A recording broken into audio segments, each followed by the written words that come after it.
Se inscreva no canal e clique no gostei. O sol é para todos 20. Só queria ter a certeza. Meritíssimo, respondeu Atticus e o juiz sorriu. A mão do Gen, pousada sobre o varandim do balcão, apertou-o com uma força inaudita. Subitamente, suspendeu a respiração. Ao olhar para baixo não vi qualquer reação correspondente. Eu me perguntei se o Gen não estaria tentando ser um pouco melodramático. O Dio e o reverendo Sickes observavam calmamente. O que foi? Sussurrei. Chiu, foi a resposta que tive. Xerife, dizia o Atticus traço. Disse que ela tinha apanhando uma surra daquelas. De que forma? Bem, descreva apenas os seus ferimentos.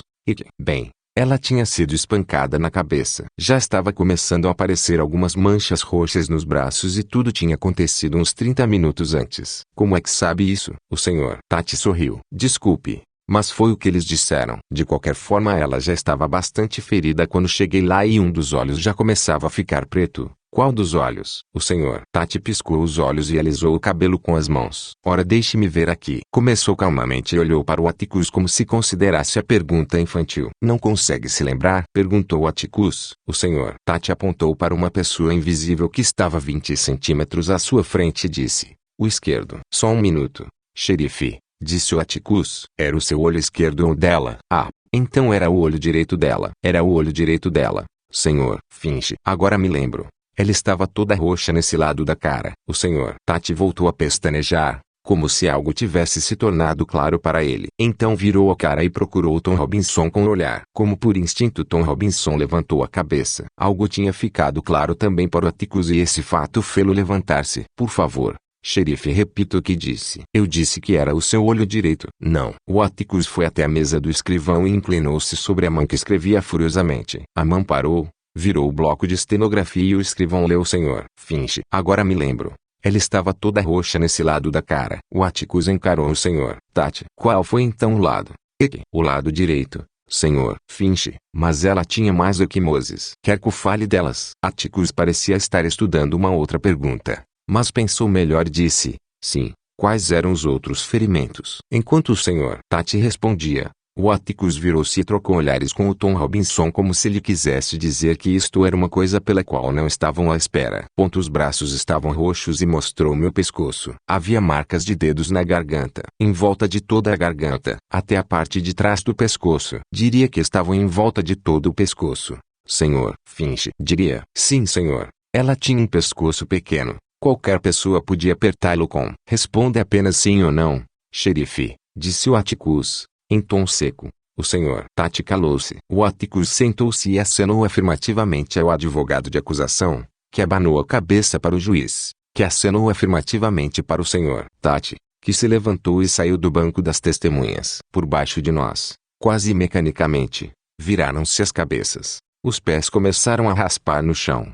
Os bebês mudaram de posição no ombro das suas mães e algumas crianças começaram a correr para fora da sala do tribunal. Os negros sentados atrás de nós sussurravam entre si. O Dio perguntava ao reverendo Sickes o que tinha acontecido, mas o reverendo Sickes respondeu que também não sabia. Até agora tudo tinha sido extremamente enfadonho.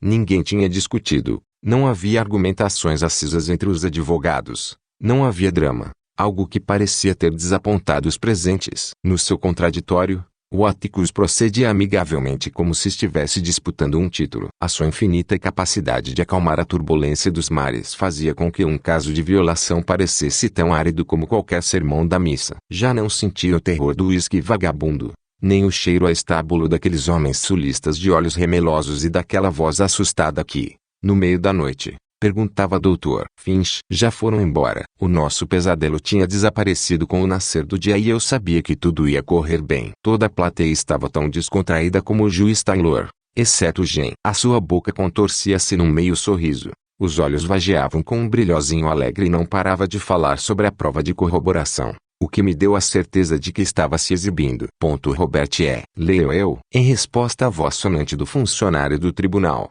um homenzinho, que parecia mais um galo de briga do que um homem, se levantou e dirigiu-se ao banco das testemunhas, corado como uma pimenta quando ouviu o seu nome em voz alta. Quando se voltou para prestar juramento vimos que a cara estava tão vermelha como a sua nuca. Também não notamos qualquer semelhança com o seu homônimo. Do alto da sua testa brotava uma oleosa madeixa de cabelo recém-lavado. O nariz era fino, afilado e brilhante, Mal tinha queixo, mas parecia fazer parte do seu pescoço esguio e enrugado.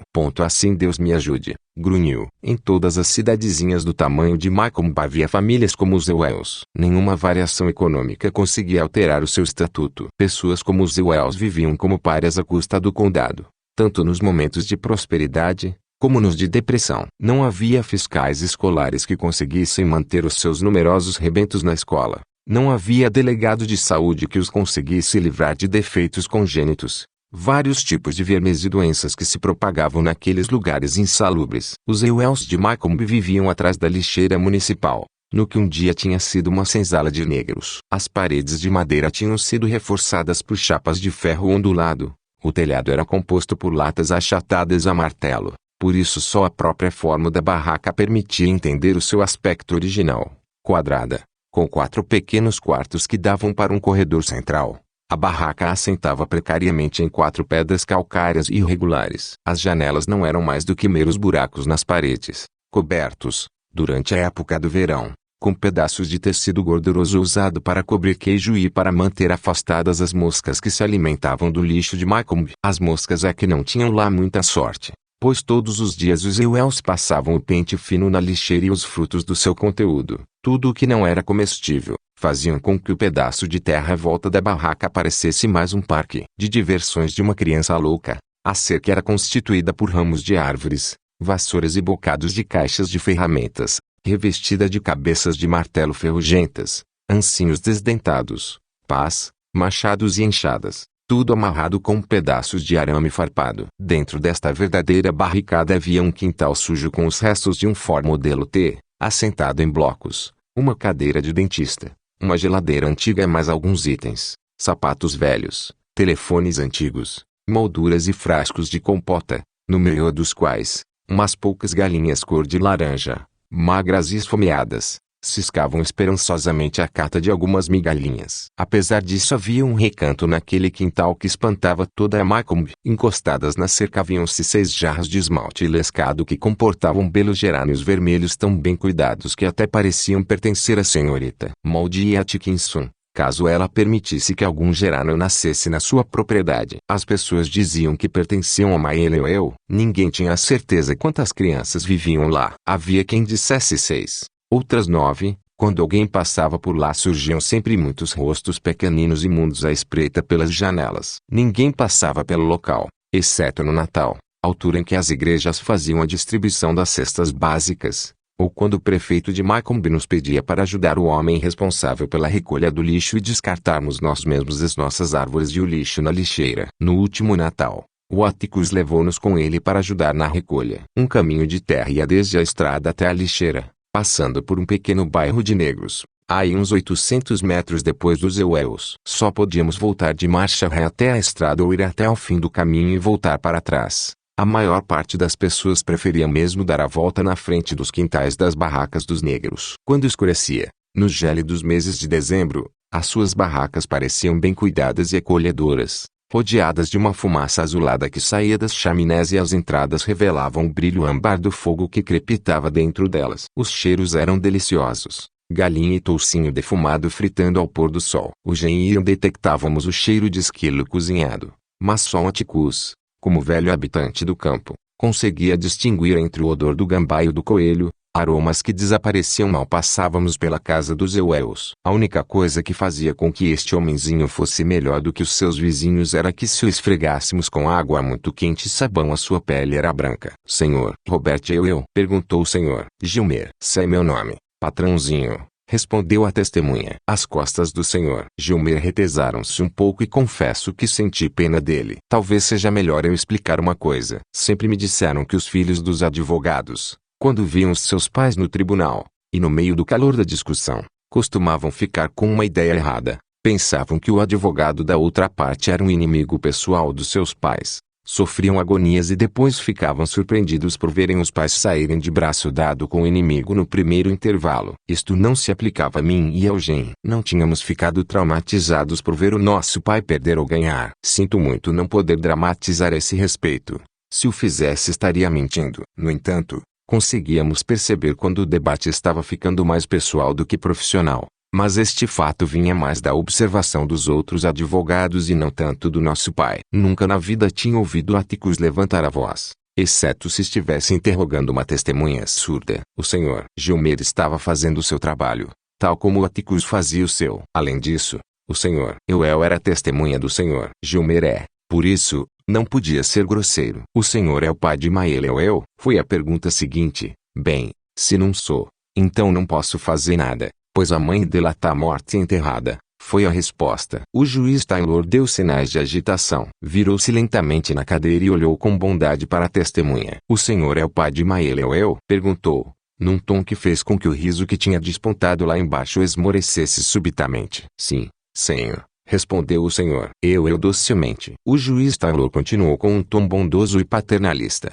É a primeira vez que está num tribunal? Não me lembro de alguma vez o ter visto aqui. A testemunha acenou afirmativamente e ele continuou. Bem, vamos esclarecer uma coisa. Enquanto eu estiver aqui sentado não vou tolerar nenhuma especulação obscena sobre assunto algum e vinda de quem quer que seja presente neste tribunal. Compreende o que eu acabei de dizer? O senhor Ewell acenou afirmativamente. Mas acho que não entendeu. O juiz Taylor suspirou. Então, e disse, quer prosseguir, senhor Gilmer? Obrigado, meritíssimo. O senhor Ewell pode contar, com as suas próprias palavras, o que aconteceu na noite de 21 de novembro. O Gen sorriu e puxou o cabelo para trás. Com as suas próprias palavras era a marca do senhor Gilmer. Às vezes nos perguntávamos com as palavras de quem é que o senhor Gilmer tinha medo que a testemunha respondesse. A bem dizer, na noite de 21 de novembro eu vinha lá dos bosques com um monte de toras e galhos e quando cheguei na cerca eu vi a minha Mayela gritando como um porco dentro de casa. Aqui o juiz Taylor olhou gravemente para a testemunha,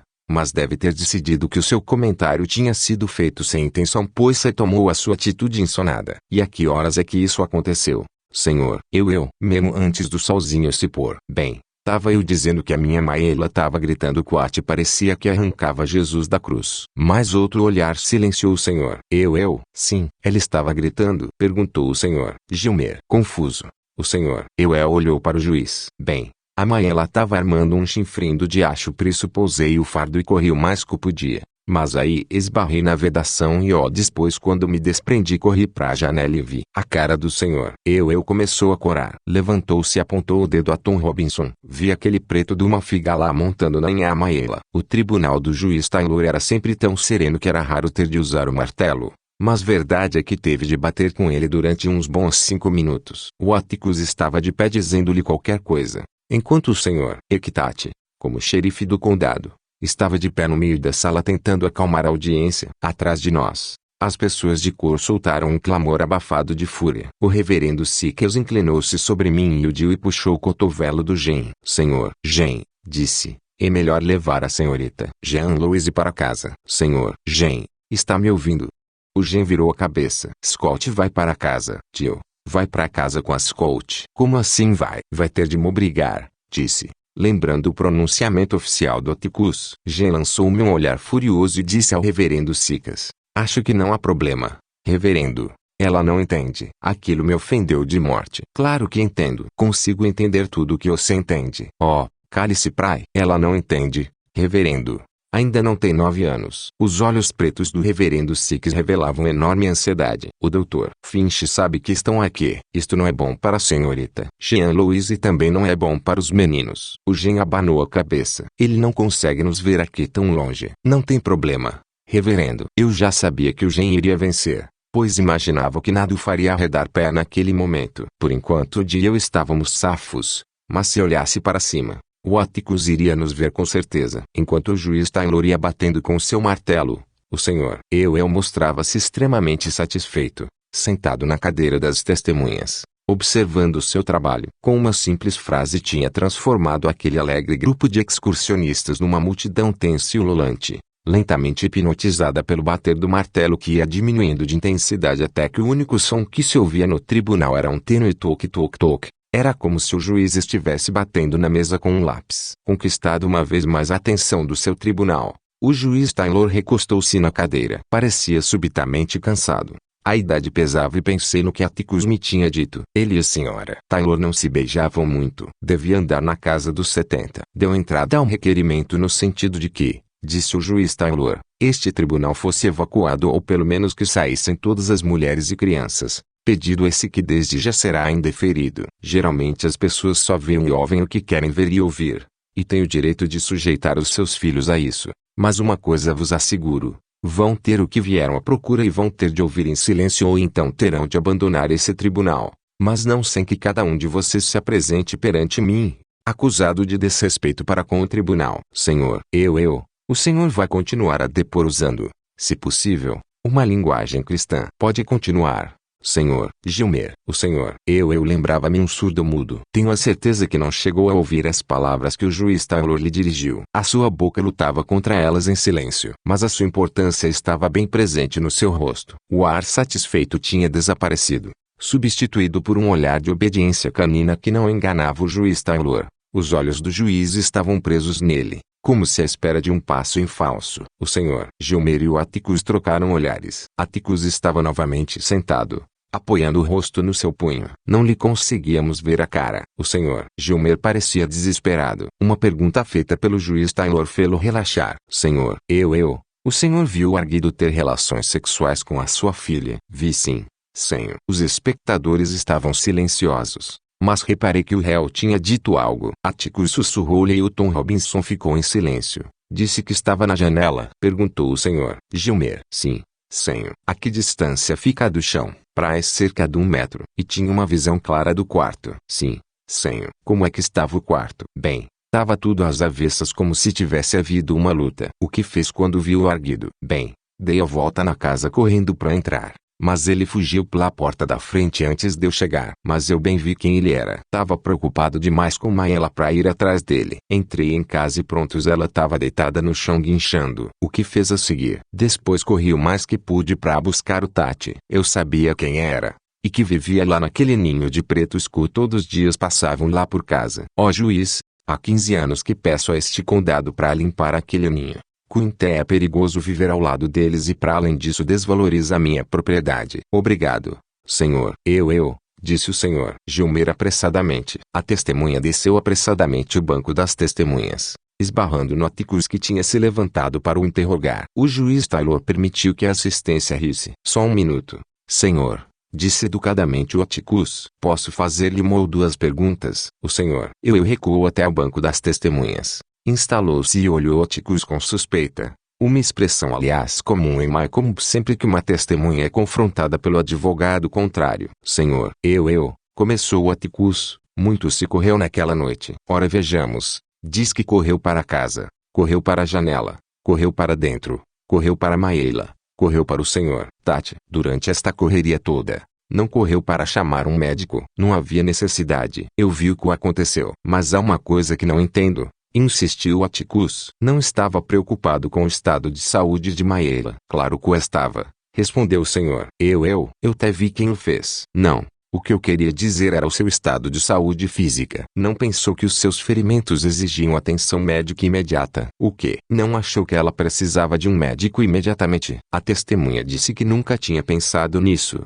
que nunca na vida tinha chamado um médico e se o tivesse feito lhe teria custado $5. Então, já perguntou tudo? Perguntou. Não é por isso, disse o Atticus, de forma casual. Senhor, ouvi o testemunho do xerife. Não é verdade que estava aqui no tribunal quando o senhor Equitate se sentou aí? Não estava. Ouviu o que ele disse? Não ouviu? O senhor considerou cuidadosamente a questão e pareceu achar que era seguro responder. Sim, disse ele. Concorda com a descrição dos ferimentos de Maela? Que? O Atticus olhou para o senhor Gilmer e sorriu. O senhor parecia determinado em não prestar atenção à defesa. O senhor Tati testemunhou que o olho direito de Maela estava negro e que tinha sido agredida na zona da... É isso tudo, disse a testemunha. Mantenho tudo que o Tati disse. Você sabe? Perguntou Atticus. Só quero ter a certeza. Dirigiu-se ao escrivão.